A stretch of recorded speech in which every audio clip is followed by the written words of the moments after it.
Miscellaneous provisions. Section 20. Certificate for quarantined cargo. When cargo manifested for any port in the Philippines is retained on board the importing vessel by order of the quarantine officer or any other officer authorized to issue such order, the customs inspector on board, after verifying said cargo, shall make a certificate of constructive lading as to the bill of lading. Section 20. Use of boarding watercraft. The customs senior boarding officer shall not permit anyone to go with the customs boarding watercraft upon departure from the pier except customs inspector and customs guard duly assigned to vessel to be boarded, customs inspector and customs guard assigned by the Chief Bay Service Section or its equivalent office to substitute for absent personnel, and those specially granted in writing by the Chief, Piers, and Inspection Division may be given the privilege to use the boarding watercraft. Section 22. Baggage Declaration Entry. Baggage declaration properly accomplished by incoming passengers shall be presented to the customs inspector on board or to customs examiner or appraiser upon boarding of the vessel. It is that an itemized enumeration thereon, the articles obtained abroad showing quantity and the corresponding invoice price should be made by the baggage declaration articles, wares, goods, merchandise, and any other cargo acquired abroad, not so declared, shall be liable to seizure and subject to the penalties of the customs law. Section 23. Vessel clearing for foreign ports applying for bunkers. The customs inspector on board of a vessel for foreign ports and applying for bunkers shall require the masters there to transmit together with his application the usual affidavit containing the following.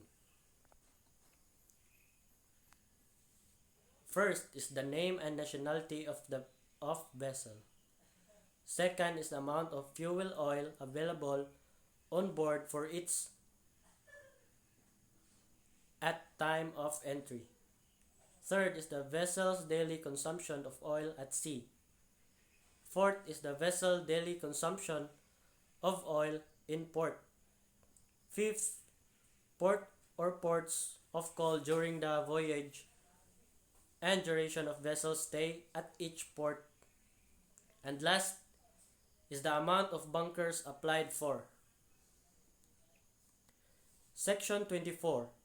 Unloading of cargo by distressed vessel.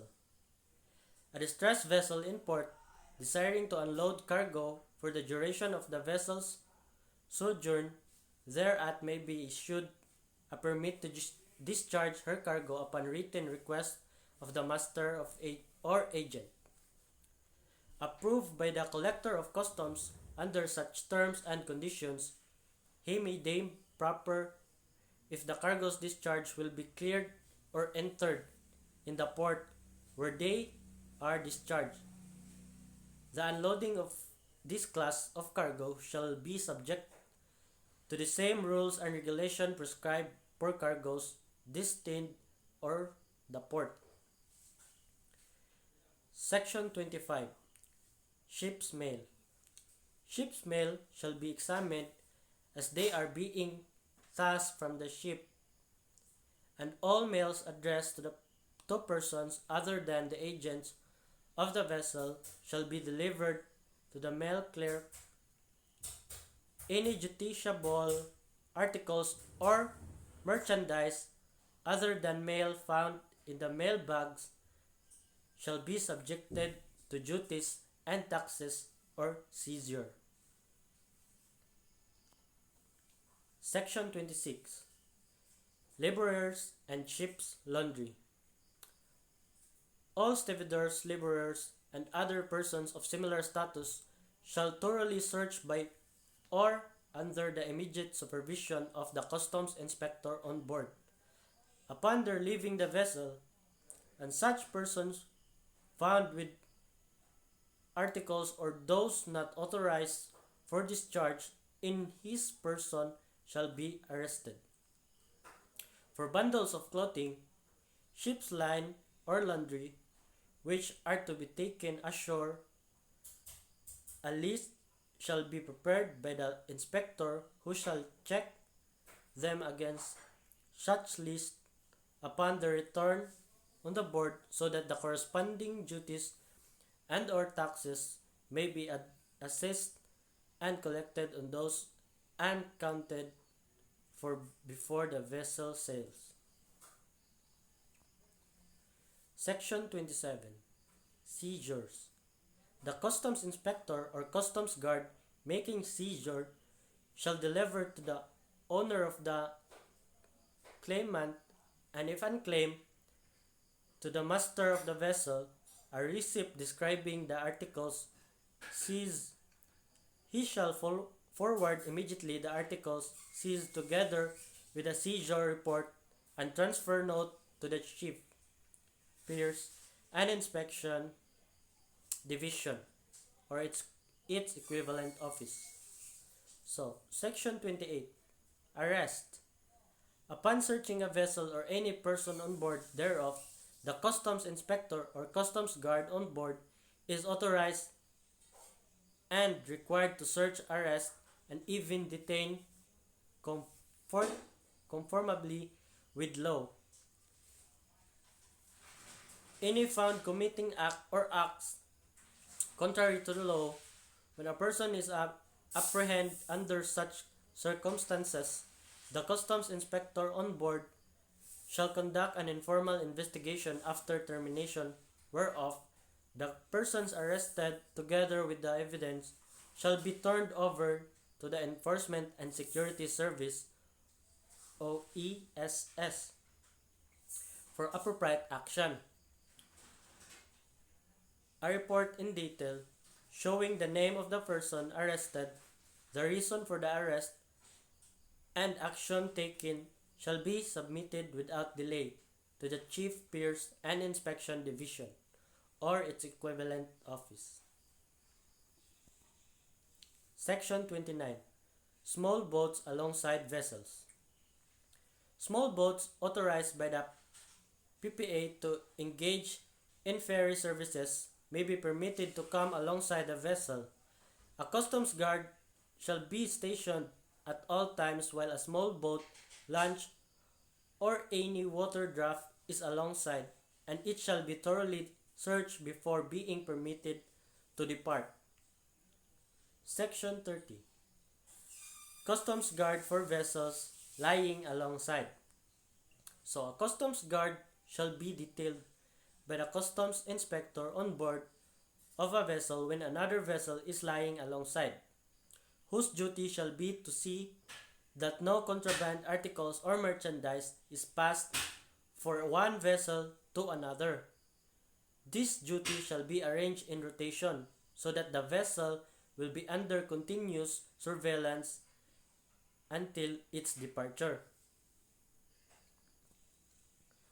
Section 31. Heaving anchor and sail. Upon receipt of a notice of clearance, the customs inspector on board shall allow the vessel to have anchor and sail. But if for any reason the ship does not leave remains in port for more than 48 hours after the time of departure indicated in the clearance, the master or agent shall be required to secure from the customs clearance officer an extension of time for departure, without which the original clearance shall be of no force or effect. Section 32. Repair of vessels equipment. Upon the filing of a bond or underguard Section 105 of the Tariff and Customs Code of the Philippines as amended, guaranteeing their exportation and approved by the Collector of Customs. The chronometers and other portions of the vessel's equipment for the purpose of having them repaired shall be permitted. The customs inspector shall describe the articles or equipment so released in sufficient detail to enable easy and ready identification upon their return. Section 33. Conversion of vessel status. First is from a foreign to coastwise. Vessel of foreign status may be converted to coastwise status after the following requirements are fully complied with and submitted the Collector of Customs through the clearance as prerequisite to the issuance of clearance. First, certification from the concerned officer of the Bureau that import entry had been filed and duties and taxes had been paid and or secured to be paid. Second, certification of conversion issued by the Maritime Industry Authority. Third is the certification from the Chief Piers and Inspection Division and Chief Bay Service Section with the Enforcement and Security Service as member of the searching team that the vessel has been fully searched for contraband cargoes, indicating therein the results of the searching mission. Fourth, certification from the shipping agency attested by the customs inspector on board that all foreign cargoes are fully discharged from vessel. Fifth is inventory list of ship stores and saloons and crew declaration list shall be duly accomplished, signed by the master of the vessel and attested by the customs inspector on board. Such vessel shall be subjected to continuous underguarding until final clearance is issued by the officer of the deputy collector for operation. B. From coastwise to foreign. Vessels of coastwise status may be converted to a foreign status subject to the following requirements. First is the certification of conversion issued by the Maritime Industry Authority. Second is the duly processed export declaration or permit. Section 34. Letters to collector. The Customs Senior Boarding Officer shall collect all letters in the vessel position addressed to the Collector of Customs and transmit them without delay to the Customs House. Section 35. Refuse and garbage. No refuse, garbage, and the like shall be thrown or inside any harbor, more especially while the ship is alongside piers. All damaged and rotten cargoes shall be disposed of upon arrangement and permission of the Collector of Customs at the area designed by said official or duly authorized representative after consultation with the Philippine Coast Guard and or Department of Environment and Natural Resources. Master of vessel desiring to load or discharge shall first obtain permissions to the Collector of Customs or Surveyor of the port and shall obey the instructions given them by the harbor masters to where the ballast shall be taken from or discharged as the case may be. Section 36. Firearms, care and use. Care should be exercised in the use of firearms. The unnecessary display of firearms is prohibited. An employee should remember that the law will hold him personally responsible for the results and use of firearms by him. A weapon should not be drawn or used except in self-defense or to prevent the commission of a felony. While it is not intended, officer or employee should jeopardize his own life or the life of an associate when danger threatens. It is intended that extreme caution and deliberation control to his actions. Officer and employee shall not be permitted to carry firearms on duty until they have been thoroughly instructed in the care and use of such weapons. All firearms will be inspected by the Chief Pierce and Inspection Division periodically to see that they are kept in good condition for proper use. All sidearms must be holstered and properly carried on official duty. Section 37. Instructions relative to discharging, withdrawal, and loading of empty container. Discharging of empty container. The shipping agent prior to discharge container shall furnish the Customs Container Control a copy of the approved sequence of discharge and a separate listing of empty containers to be discharged from the carrying vessel for monitoring and aging purposes. Second is the withdrawal of empty containers. The shipping agent concerned shall present a letter or request to the Chief Customs Container Control Division for withdrawal of empty container from the pier. Once approved, the Deputy Collector for Operations, the Chief Enforcement Security Service, and the Chief Pierce and Inspection Division shall furnish copies of the request and a permit to withdraw issued. The original copy of the approved request with a withdrawal permit shall be forwarded to the wharfinger in charge for the issuance of the gate pass. The customs gatekeepers personnel assigned at the exit gates shall be required to open all empty containers to verify whether they are indeed empty and shall keep records of the approved request, permits, and report any discrepancy to their respective chiefs of officers. Third, loading of empty containers.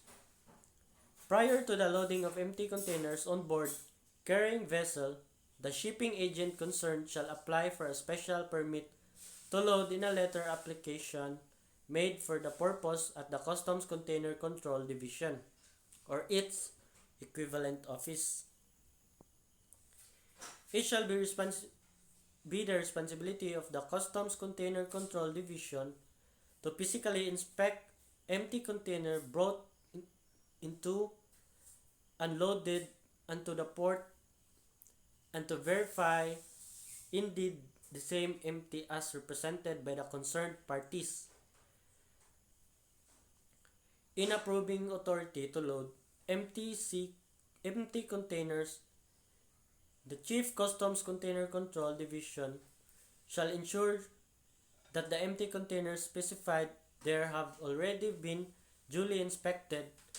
Accordingly, the approval of the authority to load also his confirmation that the Customs Container Control Division or its equivalent office has conducted the required inspection and that containers covered by such authority have been verified to be empty indeed. No further inspections of empty containers for which an authority to load has already been approved shall be required during loading of the same except when otherwise directed by the District Collector of Customs, the Commissioner of Customs, or their duly authorized representative. The loading inspector concerned shall furnish the customs on board carrying vessel a copy of the list of empty containers.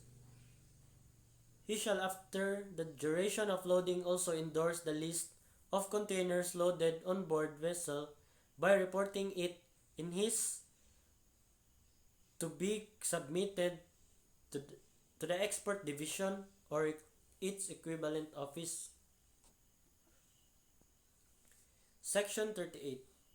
Instructions relative to the withdrawal of shut-out containerized export. Withdrawal of shut-out containerized export cargoes. All applications for the withdrawal of shut-out containerized export cargoes shall be directly filed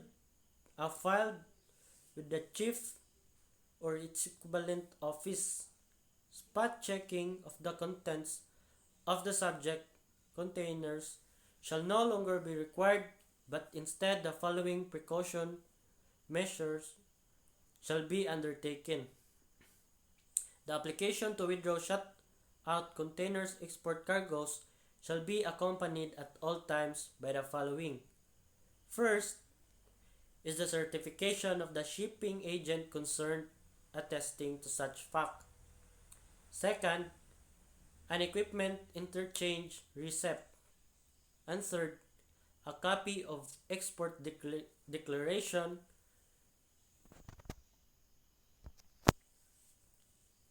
The spot checking shall be confined to determine whether the original shipping agent affixed after staffing operations is intact. In case the containerized cargoes deliveries from CBW, which fact shall be indicated in the application, the same shall not be withdrawn unless accompanied by a customs guard who shall guard the same until the shipment is received by the assigned customs warehouseman or customs storekeeper at the CBW. For this purpose, the Chief Customs Container Control Division shall coordinate with the Chief Bonded Warehouse Operating Division concerned for the underguarding requirements. Section 29. Shifting of cargoes. Shipping agent shall submit a written request for shifting of cargoes to the Office of Chief Fairs and Inspection Division, which in turn shall recommend its approval to the Deputy Collector for Operations. Section 40. Divanning, stripping, and stuffing.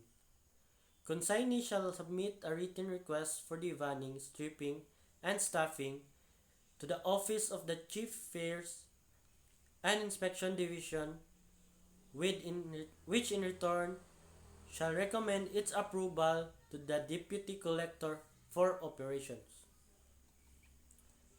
Section 41. Direct-to-truck transfer.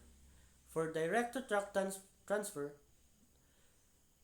of container or cargo from vessel to truck, consignee or customs broker shall submit a written request to the Office of the Chief Fairs and Inspection Division, which in turn shall recommend its approval to the Deputy Collector for Operations. Section 42. Overtime permit.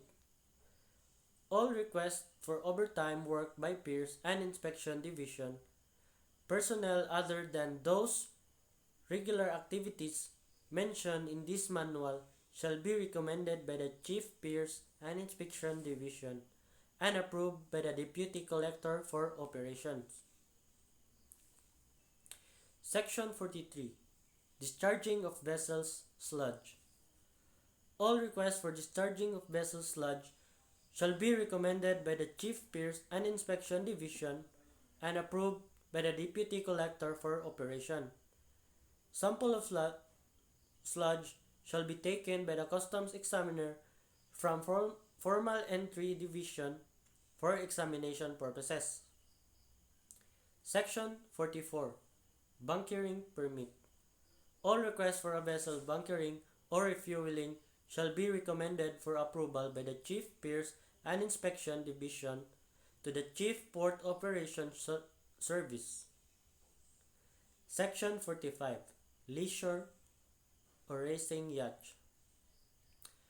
The boarding formalities shall as far as practicable apply to leisure crafts, yachts, foreign fishing vessels, and local fishing vessels from abroad. This provision shall include all vessels arriving in the country that are participants of regattas or similar competition. During formalities, the master or owner of the yacht, other similar vessels, shall manifest or state its intention or purpose of its journey in the Philippines. He must indicate if its voyage is for pleasure or indicate intended period of stay in the Philippines, conversion from foreign to coastwise, payment of duties and taxes, or conduct of business in the Philippines. Harbour regulations related to customs. Vessel entering port.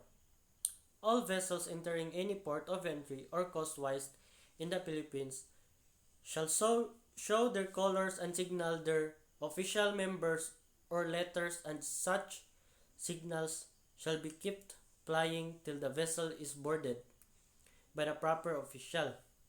All vessels within 2 miles before arriving at the designated quarantine shall display their aforementioned signals. Second, when mail is to be discharged, the vessel shall inform the port authorities by the prescribed signal at the earliest opportunity. Flag signals or calls. First, at the Philippine port of entry, signals will be responded to and from the customs house or pilot signal tower. Second, the following signals or calls shall be used in all Philippine ports of entry. Customs, international code flags E and I at night there or for shorts blast of vessel and waving of light. Quarantine, international code flag Q at the fore. Pilot, international code flag G or PT at night. The pyrotechnic light, commonly known as a blue light, every 15 minutes. A bright white light flashed or shone at short frequent intervals just above the hull for about a minute at a time. The in-limanual code signal by fishing light, explosives or inflammables, international code flag B at the fore. Medical assistance, international code flag or customs call. Contagious or infectious disease, international code flag EZQ. Z. Customs and quarantine calls, international code flag ENL. Distress by day, international code flag NC, or gun or other explosive signals fired at intervals of about a minute, or the distress signal consisting of a square flag having either above or below it a ball or anything resembling a ball at night. A gun or other explosive signal fired at intervals or about a minute. Flames on a vessel, as from a burning tar, barrel, oil, barrel, etc. Rockets or shells throwing stars of any color or description fired one at a time at short intervals. Male International Code Flag Y. Waterboat International Code Flag RC or FU. PIDESS Customs Call. Harbour Master International Code Flag IYT. Maneuvering International Code Flag D at night. Quarantine requirements. Death, illness, or accidents involving physical to any person on board a vessel in a harbor shall be at once reported to the Collector of Customs and a quarantine officer. Repair or dry docking of vessel. No repairs except minor ones shall be allowed on carry vessel in a port without the permission of the Collector of Customs or the Deputy Collector for operations, as well as its transfer to this designated place of dry docking, and shall be subjected to continuous underguarding until final clearance. For dry docking, the following documents are required. First, searching and inventory report. Second, approval from the Office of the Deputy Collector for operations. Third, certification from contractor or scope of work and duration of repair. Sunken vessel. Whenever the navigation of any harbor or navigable tributary thereto shall be constructed by any sunken vessel, boat, watercraft, or other similar obstruction has existed for a period longer than 30 days, or whenever abandonment can be established in a less space of time, the sunken vessel, boat, watercraft, or other obstruction may be broken up, removed, sold, the expense of the owner, provided, however, that if navigation of a waterway is prevented or seriously endangered by any obstruction, the Collector of Customs may cause its removal immediately and before the expiration 30 days at the expense of the owner thereof. Lighters, tugs, and other watercraft. Lighters shall not be tied nor removed from alongside a vessel without permission of the customs inspector on board such vessel. Police authority performed by customs officer. First, customs officer have the power to arrest within harbor limits, regulation, and persons committing crimes or breaches of the peace. Such arrest shall be reported without delay to their superior officer. Second, any person who assaults, resists, opposes, or interferes any manner with a customs officer in the discharge of his duty shall be liable and subject to the penalties prescribed by law. Rat guards. When any vessels either of foreign or Philippines registry is at any dock, pier, wharf, quay, or bulkhead, such vessel shall take proper precautions to prevent the passage of rodents to or from the vessel.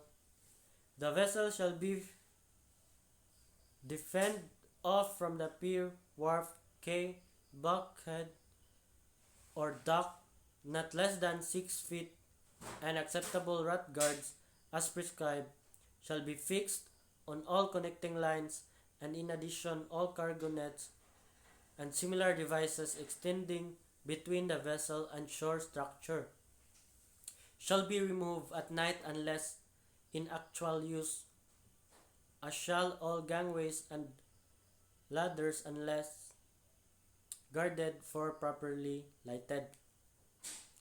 The master of any vessel of foreign registry of the Philippines registry engaged in foreign trade, whether lying alongside a pier, dock, quay, wharf, or bulkhead, or in the stream, shall be suitable rot guards placed on all lines between lighters or small boats or other carriers and a vessel, which must be so fastened that the guard will remain at right angles to and tight on the line.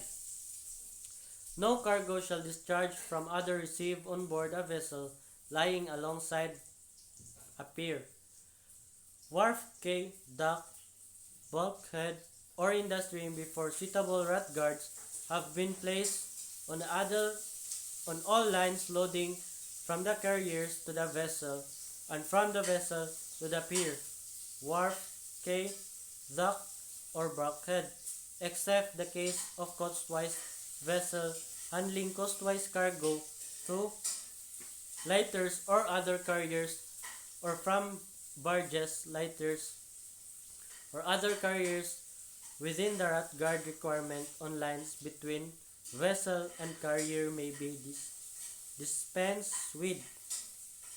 Other special anchorage. Likewise, all other boats and watercrafts are prohibited to anchor or to linger around any vessel whether moored at a pier or anchored in the harbor at a distance of less than 50 meters from the said vessel unless specially authorized by the collector of customs. Specific regulation. First, no empty lighters or carriers shall lie at night alongside a Philippine government pier or alongside a vessel thereto, nor shall empty lighters or carriers be attached to such pier or vessel by cables or ropes or attached to loaded or partly loaded carriers which may be alongside or fastened to such vessel. Second, empty lighters or carriers alongside or attached to such pier vessel during daytime shall be removed there from before nightfall. Third, the provisions contained in paragraph 1 and 2 above hereof shall not apply to carriers partially laden with import or export cargo, or to empty carriers which may have been prepared or which are preparing to receive cargo from a pier or vessel when delivery from a pier or discharge of a vessel during nighttime has been duly authorized. Any vessel or other watercraft in the Philippines harbor shall, when a case of sickness occurs on board, immediately hook the regulation quarantine flag yellow and keep the same flying until board